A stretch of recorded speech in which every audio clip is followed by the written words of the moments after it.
Hej og velkommen til EgoIT julevideo. Hvordan man opretter et billede pop-up. Vælg artikler og find det indhold, som skal have en billede pop-up. Find en placering til billedet i editoren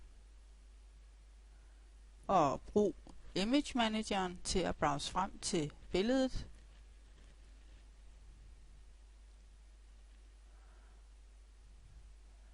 Ret eventuelt i billedets størrelse, billedets alignment og i billedets margin. Der kan hele tiden følges med i redigeringen i previewet ude til højre.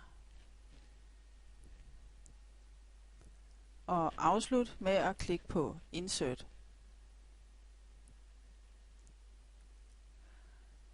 For at billedet kan få en pop-up, skal det først have tilknyttet et link.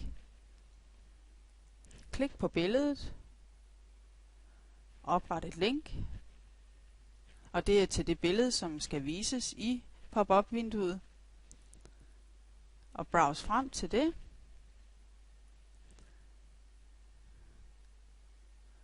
Og klik på Insert. Så skal selve pop-up-boksen konfigureres. Der skal vælges en type, som er Media Box.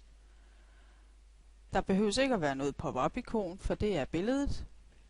Og Media Type, der skal vælges Image for billedet og Insert. Gem og luk. Og se resultatet ude på webstedet. Klik på billedet. Og det var, hvordan man opretter en billede pop-up i Joomla.